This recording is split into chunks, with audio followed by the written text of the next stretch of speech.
to our top story. Today on TBC, we're going to be looking at all of our favorite street foods. So pani puri, Manchurian, kebabs. And when you think of these flavors, the lip-smacking taste, immediately what your mind is also thinking of is their lush, rich colors, their bright colors, the orange of a jalebi, the yellow-green of a pani puri water. But why are we talking about these evening snacks so early in the morning? Because behind their bright colors, what we're going to be looking at today is a much deeper story. Now, the food safety officials in Bangalore recently collected about 260 samples of pani puri and found that 22%, that's 1 in every 5, had artificial colors. They had carcinogenic agents as well. The government of Karnataka, now very famous for banning a number of food items, they have gone ahead and banned gobi Manchurian, cotton candy, that's how it all started. And now they are banning even things like kebabs, chicken, fish, vegetarian dishes. But is it really addressing the problem? What we've been trying to figure out here is that the problem is not in the food. The problem is in the food color that is used in all these items. Right. As Sonal was saying, they've just banned the food colorings use in kebabs, for example. And harmful artificial colors in foods are still clearly a pervasive problem, as the pani puri example proves. Before we break down exactly why this is happening, we thought we need to bring you the flavors from the street food scene of Bangalore. Take a look at it, understand how consumers and vendors are responding. Do they know about the ban, and has it stopped anyone? Take a look. Some of the food, like we need like a specific color to give a real taste, like to show the glow. That's why you use it. But most of the food, like 90%, we don't use the food color, and nothing is like from the outer foods. पहले हम लोग use कर रहा था, जो सरकार ban किया उसके बाद हम लोग यूज़ नहीं करता है. वे कस्टमर को हम लोग बताते हैं, हम लोग यूज़ नहीं करते बोल के हम लोग बताते हैं. पूछता है कस्टमर तो ज़रूर पूछता है. अभी जो मीडिया में सब दिखता है तो ज़रूर पूछता है. तो कलर के बारे में मुझे जो बोलना है, तो कलर जब गवर्नमेंट ने जो ISI मार्क का साथ FSSAI परमिशन के साथ फूड ग्रेड कलर ही चीज़ जो मार्केट में जो चालू किया था, तभी हम लोग उसको यूज़ करते थे. तो उसमें क्वांटिटी भी है, कितना किलो में कितना यूज़ करना है. जब जो हमारा कबाब जब खाएगा तभी हाथ में कलर नहीं आता है, तो वही हिसाब से हम लोग एक परमिशन इतना ग्राम इतना किलो को यूज़ करना है बोल, वही हिसाब से हम लोग यूज़ करते थे. वो इफेक्ट नहीं होता था, लेकिन अभी गवर्नमेंट ने मना कर रहा है, तो हम लोग उसके लिए कुछ अलग क्या है बोल के पूछा है. इसका अलग चीज़ हम लोग क्या हम लोग देने वाला है, तो उसका जो नेचुरल कलर क्या है बोल, तो उसका बारे में गवर्नमेंट के पास कुछ जवाब नहीं था FSSAI में. Not many people are going to change their, the ways that they're cooking. They might still use it. Not sure if it's a complete ban or anything. But yeah, food color is harmful. So I guess as long as they avoid it, it's good for us. I think it's a good initiative that the government has taken. Like we should not consume such harmful chemicals. And whatever is natural, whatever they can provide without adding extra artificial things, I think that's what I prefer.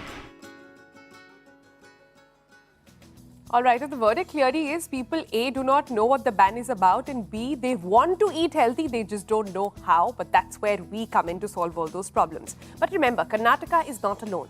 In the last couple of months, Himachal Pradesh, Goa, Tamil Nadu, they've all taken action against dangerous artificial food colors by sort of implementing very, very different sort of bans. Street food is still a bit of a national pastime though, and as you just said, we're not quitting anytime soon. So what can we do to be more aware about this, and what is so bad about these colors anyway? To get you the breakdown on all of this, we have the nutritionist Sheetal Bansal actually joining us on the show this morning. Let's go over to her to ask her. Sheetal, good morning. Thanks for joining us right here on TBC so early. Tell us, let's start with a really basic question first. What are artificial colors? Hi Zua, good morning.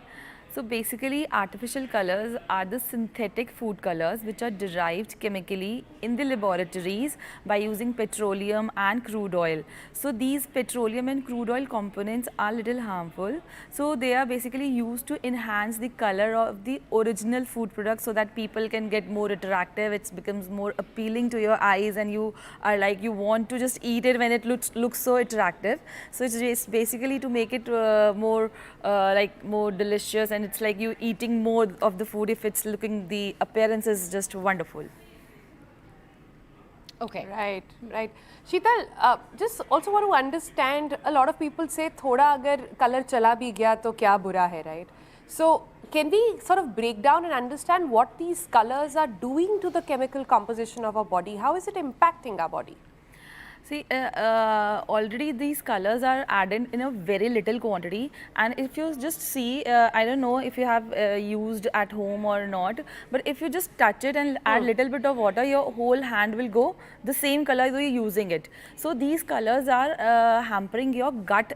Basically, it is creating inflammation in the gut, leading to the food intolerances in the future, and having stomach upset issues, and you're not able to digest the food you're having it, and but you're not knowing that it's because of the color. And we think that we are eating outside food. There are multiple factors of the outside food also, but basically one of the component is the food color, which is hampering your gut inflammations, and it's like depend upon the person how sensitive they are to the colors. Some are having rashes and hives on their skins. Some are, if they are asthmatic, so they have asthmatic attacks, or they're prone to that asthmatic attacks, and it's aggravated in that sense. And somewhere it's seen that it's a more potential to the cancer causing diseases. So it leads to cancer also, and somewhere it looks like it hampers your, as gut is your second brain and is connected to your first brain with the vagus nerve. So it hampers your memory, your cognitive functioning. So you just experience a memory loss in these. And when you eat candies, the colored flavored candies, they just have only color and sugar, and the kids are having on daily basis, so it's hampering their cognitive functioning. I have seen many of the kids are noticing ADHD. It's like attention deficit hyperactivity disorder. It's the lack of attention they're experiencing nowadays. Kids are not able to just concentrate what they're doing, what they want to do. So basically it's hampering overall your cognitive and your gut health, the first brain and the second brain overall. I love what you said, your gut is the second brain.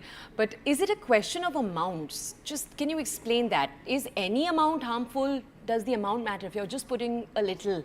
And is it also fair to say that all artificial colors aren't bad? Because we know that some are legal, you can actually use certain colors. You're right, some we can use it, but it's like 0.5% of the whole food we can add it in the colors. Though it is harmful, the safest approach is to avoid the colors, but still if you are occasionally using it, so you can just add it at the 0.5% of the whole weightage of the food. And every color is not harmful. So like sunset yellow, dark red, 40, these are harmful. These are more told to be harmful for the foods. I see, I see. Sheetal, then help us understand this. You know, artificial coloring, it is very difficult to make out when just with the naked eye. You're right that it does leave an impression on your hand. But apart from that, is there a way to tell if the food has artificial coloring or no? Or a way to read labels? I mean, everybody says eat at home, don't eat outside, but that's not very practical for a lot of us. Right. So if you're eating a packaged food, so they are, FSI and FDA has mentioned that you will mention the, if you're using the food color, so they have to mention in their ingredients. So when you're using the packaged food or eating that, so you can read the labels. They will be mentioning the artificial colors, their artificial flavors is mentioning there. But if you're eating the freshly made food, so it's like the slight change of the color. We see that jalebi color is like kesari color, but it's on the orangish form, like the color is added. Bright green color in the kebabs, it shows that the spinach after boiled goes to dark green color. But if you're having that light green or that bright green color in the kebabs, then it's added green color in the kebab. Same goes with the Manchurians and these Chinese flavors. If you have that little bit of orangish color in their food, then the color is added there. Okay, so your point is that it actually can be spotted, or at least we can attempt to try to see if those colors are there. Can you just tell us though, right now you said that there are some colors that are actually even allowed in some states, because we know some states have taken action. In other states, there are colors that are allowed, like sunset yellow you named, that are allowed but could be harmful. Can you just elaborate there? Like some are allowed, so it's like I told you the quantity. If you're using the 0.5% of the quantity there, so it will not be harmful, and basically it depends upon the individual also. But I would suggest kids before younger, lesser than the age of 15 should be totally avoided this, because they are at the growing age. So these color will hamper their growth hormone. So they have these chemical components which are directly absorbing by your liver and going to your bloodstream. So it's like it has no nutritional value, so it is not being digested, it's just go through your bloodstream, and that when it's directly going to your bloodstream, so making your blood sugar spike, you're making some it's a foreign pathogen types treating by your liver. So it's like hampering your gut health, going your thyroid hormone, it affects your thyroid also, adrenal glands also, memory, cognitive issues, and all these things. So hampering at the same time multiple organs at the same time. Right. So, Sheetal, you know, some time ago we done a story on cotton candy as well. And there one of the interesting things that popped up was that there is nothing wrong in cotton candy, in moderation of course. But what's wrong is in the pink colored cotton candy, because that used a particular color and which was rhodamine B, which is easily available everywhere. Now, these days in the market, you also have a substitute. If you go on Amazon or someplace, they'll give you herbal colors or, you know, natural colors. They'll tell you beetroot or others. Is that okay in moderation, or is there a way to check that label as well?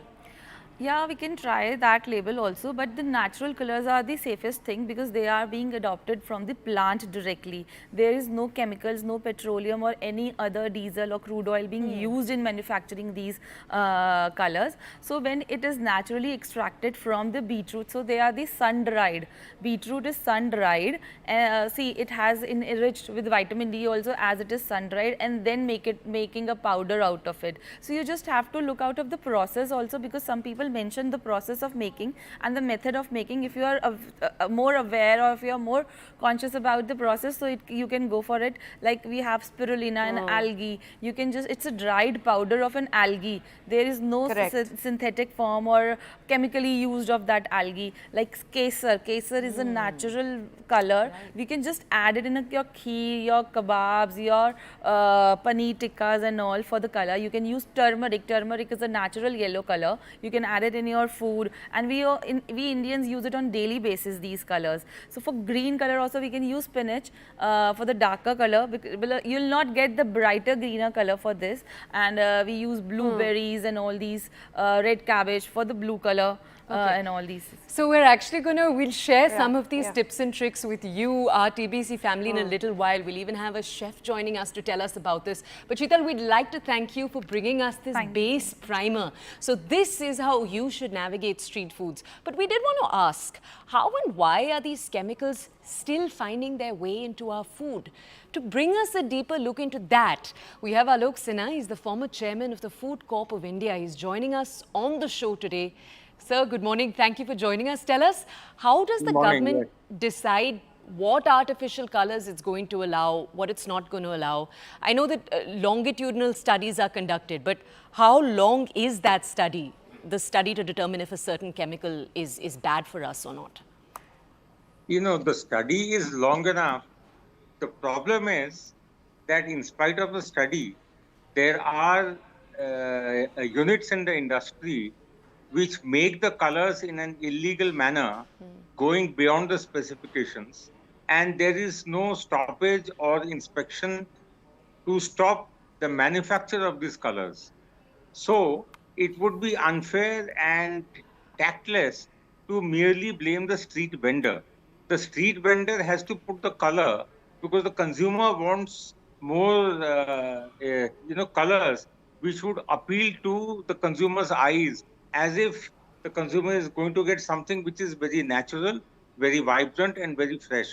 So the vendor goes and gets the colors which have already been manufactured by the industry. These industries are, backyard industries. They are very difficult to track. So therefore, one solution, a lasting solution would be that the color powders should be allowed to be manufactured only by units which have already been pre-inspected and certified. Okay.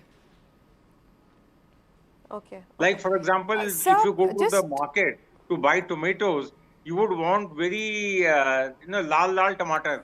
Now, if you go to the farmyard, you will see that not all tomatoes are red. Some are partly yellow, partly green. But by the time it comes to the sabji wala, the consumer gets taken in by the appeal of a tomato which is round from every way. So therefore, then the vendor Sir, starts you're putting absolutely forward onto right. it. And it's a great example. It's a great example that you've picked up, because I wanted to come to you with this. So we keep saying that the problem, what we're currently facing, is that states are banning dishes. They seem to be banning gobi Manchurian or a kebab or a pani puri or all of it.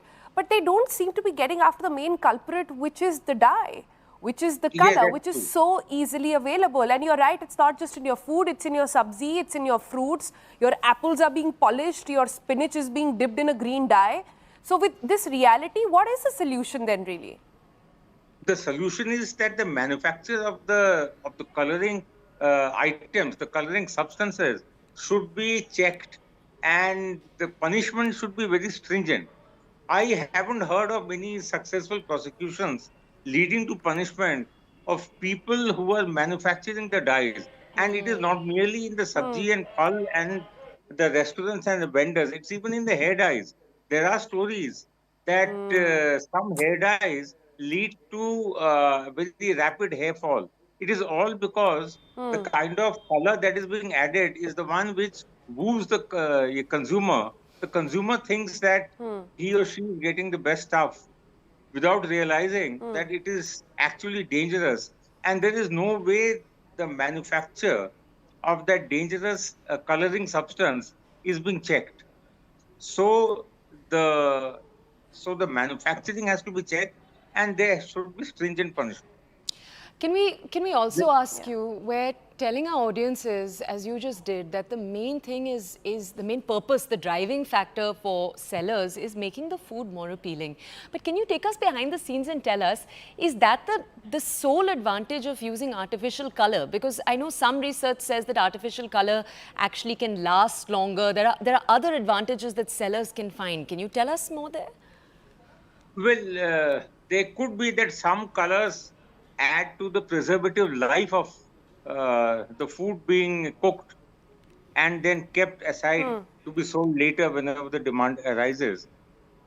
The main problem is that till about 30 years back, we didn't hear any stories of this, because till about 30 years back, coloring wasn't added in such a big way to our food and to our vegetables and to our fruits.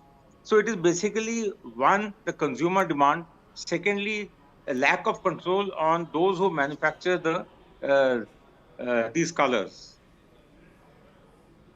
Okay. I see, I see. So then clearly here the crux of the matter is that the ban has to be on manufacturing, the ban has to be on distribution of these colors. Just a quick example I want to share with our viewers. If I were to go on Amazon right now and order Rhododendron B or order any dye, it's easily available. And if that is available, how is banning food and street food going to solve any purpose here? But sir, how easy or difficult is it going to be? Because this seems like a state subject. Well, yeah, of course, it's a state subject. So the governments have to make up their mind to stop it. It is like saying that don't use plastic bags, and yet you don't stop the manufacturers of plastic from making the plastic bags. If plastic bags are being made and if they are available for sale, obviously they'll be sold no matter how much you ban the sale and use of plastic bags. Similarly, in artificial colors, it is at the root cause that has to be tackled. The manufacture of the coloring substance has to be checked very stringently, and the punishment has to be there. Till now, I don't think there has been any punishment of anyone using these things. And, the cancer-causing substances are so complicated that it is difficult to regulate them. So it is better to ensure that they are not manufactured at all. As long as the coloring substances are being made, they will be sold They will be used by both the five-star restaurants as well as the vendors. They will be used in the True. hair dyes, and they'll all lead to health complications. Yeah. Mr. Sinha, thank you for shedding light on that, for joining us this morning and bringing us what's happening behind the scenes from the government end of things.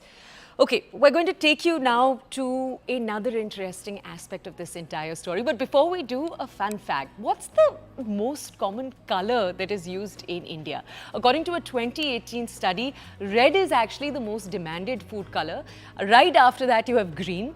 And the Indian food colorant market is only growing. So it's growing at a rate right now of 5.3% by 2027.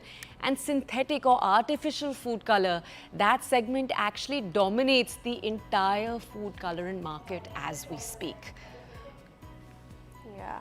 But enough about what's going wrong. Let's bring in some solutions. Let's tell you, if you still want to make your food look exciting and ensure that you're not doing it the wrong way with chemicals, there are some natural options. We sort of spoke about them in a little bit earlier, but there are ways in which even chefs are using it now to make their food look really exciting. Chef Sneha is now joining us live this morning. Good morning, Sneha. It's really early for us to have gotten you in your kitchen. Yeah, great to have you as well. Really early to have gotten you in the kitchen. But tell us, what are your staples? I'm always what up are and about, your go-to? Okay, there's a bit of a delay over there. But Sneha, I'm trying to understand what are your go-to natural ways to make your food look exciting?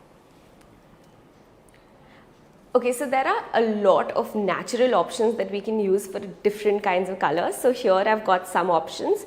Like for a brown, we've got cocoa powder. I'm going to actually mix it and show you what kind of like colors we have available, you know. So if you add like hot milk to say, if you add cocoa powder to some hot milk and mix it, you have a natural brown, of course. It also comes with a really good flavor, so that's an added bonus. And then there is matcha for the green color. However, you could also always use spinach puree. We also have haldi for a yellow. But if you don't want a haldi flavor, there's always a substitute of kesar. So I'm just gonna like add a little bit and show you like the different colors that you can easily get with stuff, which is now actually very easily available in markets, you know. So we have, I don't know if you can see, but we have green, we have yellow, we have brown, and we also can easily make blue with natural flowers like butterfly pea.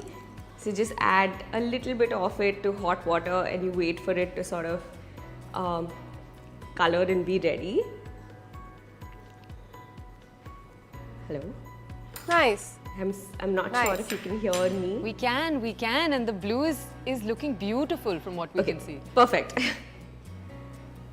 Yeah, and then of course for red, we always have beetroot puree, or you could also use beetroot powder, and it gives like a beautiful red color. You can add it to absolutely anything like tikkis. I add it to a lot of rotis, and I also add this to my dahi and stuff. It also gives like a nutritional value to it. Also for smoothies, it's perfect. And then there is spirulina for a beautiful natural blue color. So I feel like there are so many natural substitutes for the dyes that we get, artificial dyes that we get, and we can easily use all of these substitutes for it. Yeah. These are these are some beautiful colors. Really nice. Yeah.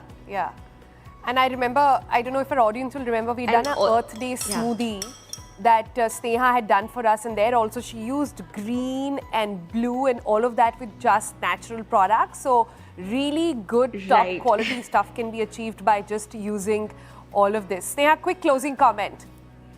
I was also wondering. Yeah, I would strongly. Sorry. No, go ahead, please, Chef.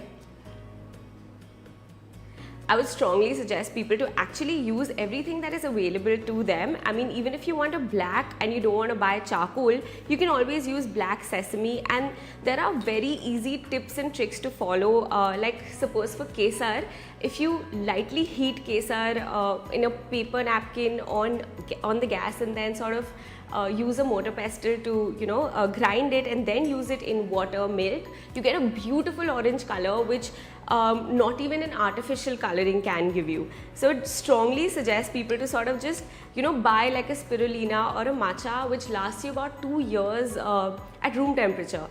And definitely makes kids excited to eat food as well. And you can add these to like idlis, dosas, basically anything. So I strongly suggest people to use this instead of artificial food coloring because it's so easy to procure any of these.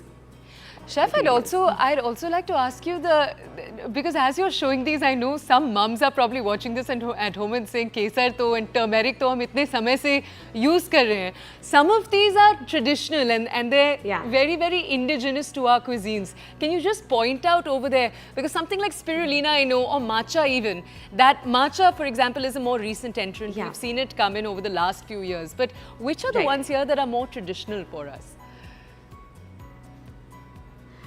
So we have like a normal, carrot puree. We've got beetroot puree.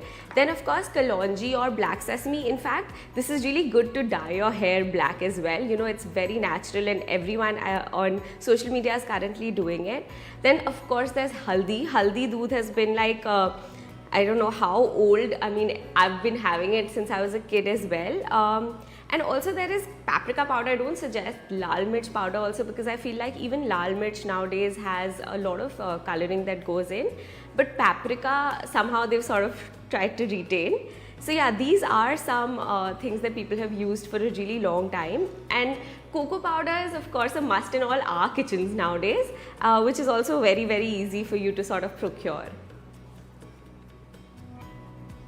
All right then, Sneha, thank you so much. My favorite is the butterfly pea flour. I think that beautiful blue is definitely going in my morning tea now. Oh, 1 second, I just want to sort of show one last thing. So if you do add a little bit of lemon juice to it, it also changes color, which is just perfect. So this is something that people could really try. Oh, that's a Thank great you so one. much. That could easily go in anybody's green tea and add like a spark of color and some spice in life. Thank you, Sneha. This was really helpful. We're going to move on now. In fact, we're going to slip